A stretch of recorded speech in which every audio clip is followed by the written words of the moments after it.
guys? I'm back again with another interview. I'm interviewing Carsten and I am interviewing Tobias. They're both excellent designers, excellent renderers, and they're just amazing. So let's hear what they got to say today. Hope you guys enjoy it. Carsten, would you start? Yeah, okay. Well, my name is Carsten, as Terry already told you. I'm working as a freelance designer and render dude basically for anyone who calls me, but mainly for Bosch Siemens. I do the pre-design phases and first design sketches for new fridges and freezers and kitchen appliances.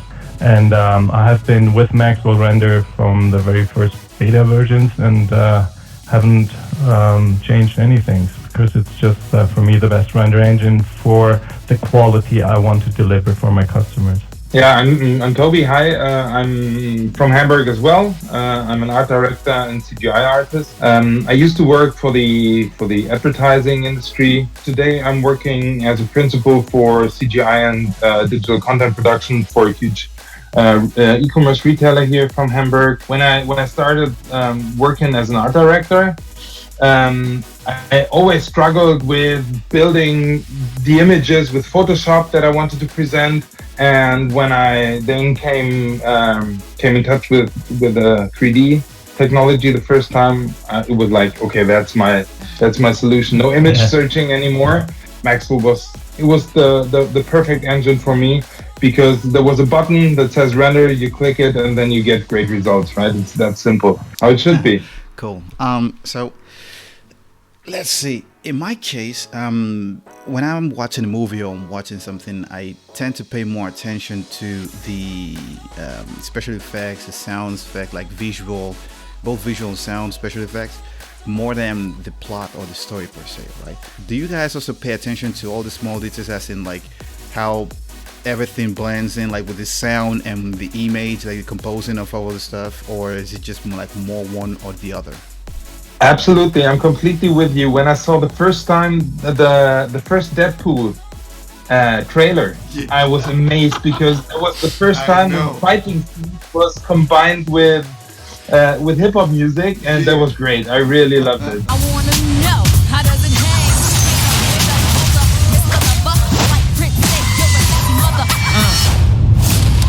Yeah, I guess. I was. Once you said that, I go, yeah, he's got a point right there. But you are right. But I don't know what to say to that. How has Maxwell help you guys set apart from the rest of the competition? As I mentioned, I come from a creative background in advertising agencies, and when I started working on car brands, and saw how the photographers took the images on set, the use of Maxwell was more or less, I mean, I could do the same there, right? Right. You have the camera, you position the camera, and then you've got your car, and then you start lighting the different parts of the car, and then you take a picture of every part, always from the same camera perspective, and then in the end you stitch all the different images together until you've got this super looking glossy car image. And this is exactly how I do it in Maxwell, right? I position all my lights that I need to light the car, and then it's just one rendering instead of 10, 20, 25 renderings. So you just fire it up once, and you wait until the image is rendered, and then you can light all the different parts how you need them, export them, and then you're ready to go to stitch the stuff together in Photoshop.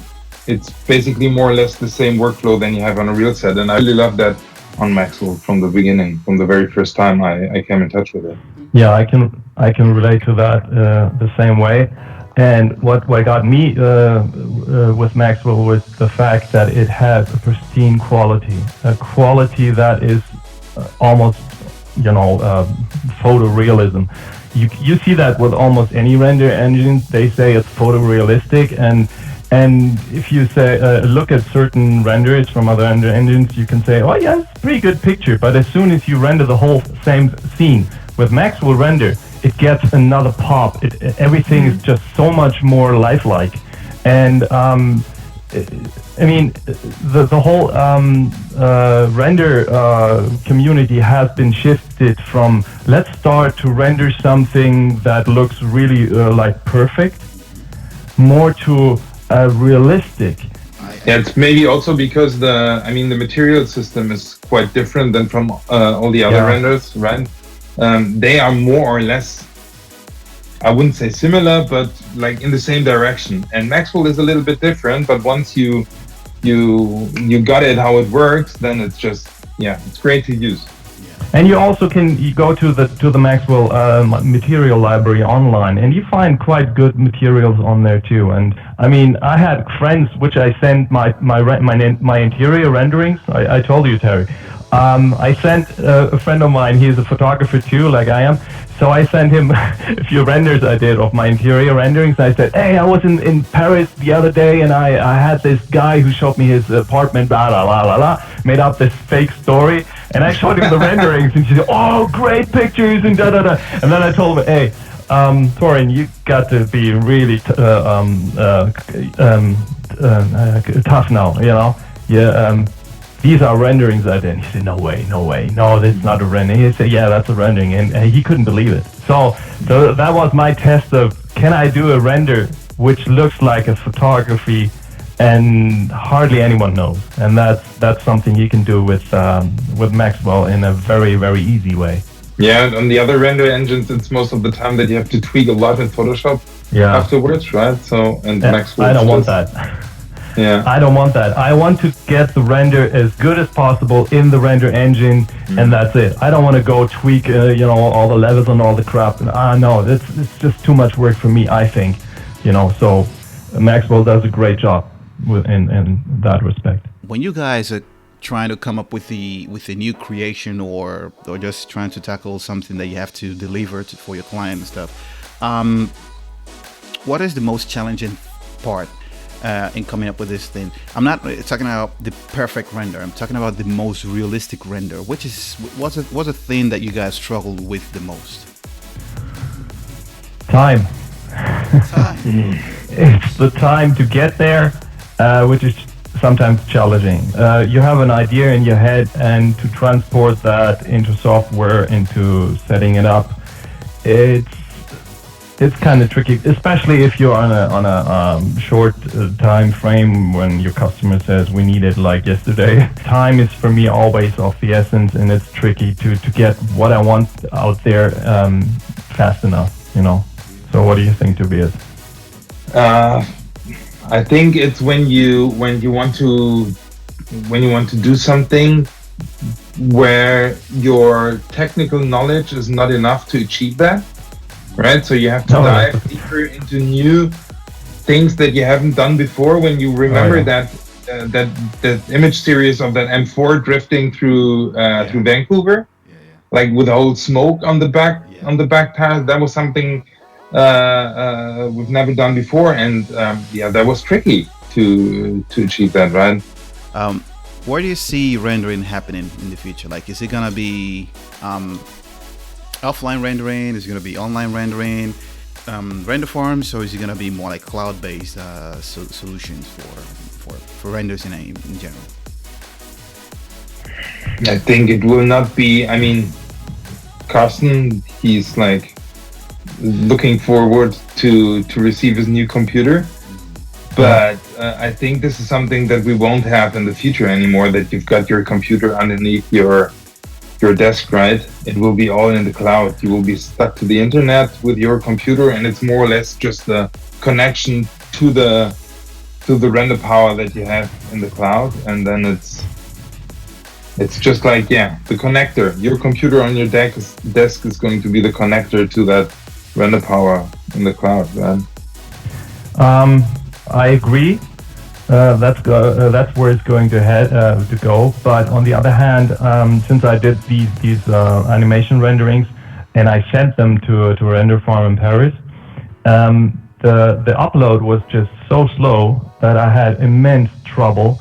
And thank God I had my render farm I have a render farm in the basement, and that's where I think many people who are creators are going to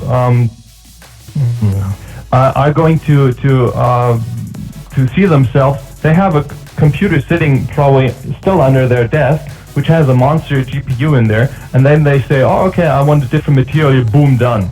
You know, I mean, it's gotten so fast with these GPU renders that I think many people are just working with their normal computer, and if they have animations or real large-scale renders, they are going to send that to the cloud. That's what's going to happen probably. Yeah, true. I mean, when you take a look on how powerful one of these things already is, right?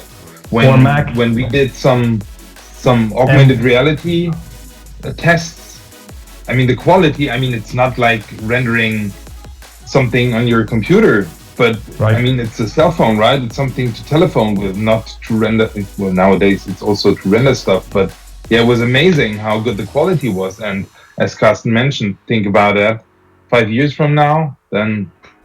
That's amazing, guys. Oh, thank you very much. Now let's dive into the fun part, okay? All right, let's go. So let's begin with the lightning round.